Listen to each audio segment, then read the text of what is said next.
Եկեք մի փոքր դասականից շեղվենք և պատրաստենք շատ համեղ,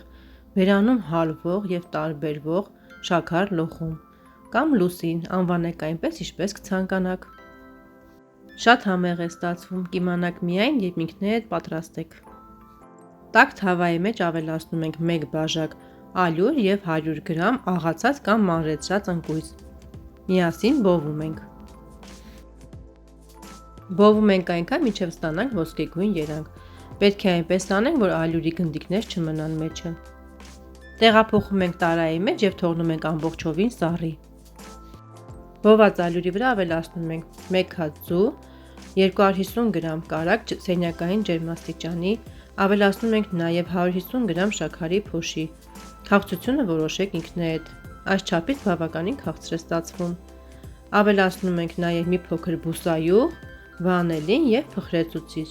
Ձեռքերով այսպես տրորում ենք, անգամ հարիչի կարիք չկա, շատ հեշտ և արագ է պատրաստվում։ Եթե սիրում եք դարչինի համը, կարող եք մի փոքր ավելացնել, այդպես էլ շատ համեղ է ստացվում։ Ալյուրը քիչ-քիչ ավելացնում ենք, պետք չէ միանգամից 2 բաժակն էլ ավելացնել, ձեռքերով այսպես տրորում ենք։ Կարող է մի փոքր ավելի պետք լինի ալյուր կամ ավելի քիչ։ Պետք է ստանանք ձեռքերին մի փոքր կպչուն խմոր։ Խմորը շատ հունցելու կարիք չունի,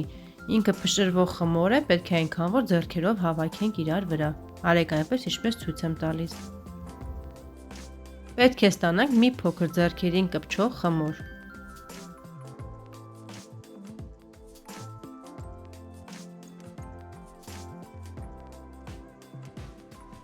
Խմորը բաժանում ենք 2 մասի և բացում ենք ուղղանկյունաձև, նեղ ու երկար։ Բացում ենք մոտավորապես 1 սմ հաստությամբ, կողքերից այսպես գեղեցիկ հավասարեցնում ենք և շրջանի կամ բաժակի օգնությամբ կտրում ենք այսպիսի կիսալուսիններ։ Կողքերի ավել խմորը հավաքում ենք և կրկնում ենք նույն գործողությունը։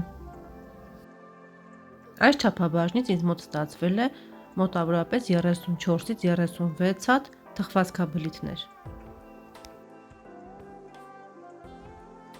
Հարգելիներս, եթե նոր եք միացել իմ ալիքին կամ դիտում եք առանց բաժանորդագրվելու, խնդրում եմ բաժանորդագրվեք, սեղմեք զանգակոճակին, որպեսզի բաց չթողնեք իմ հետագա համեղ և տարբերվող բաղադրատոմսերը։ Իմ ալիքում կա նաև 100-ից ավել թխվածքների բաղադրատոմսեր, որտեղից դուք կարող եք գտնել ձեզ հարմար տարբերակը և պատրաստել։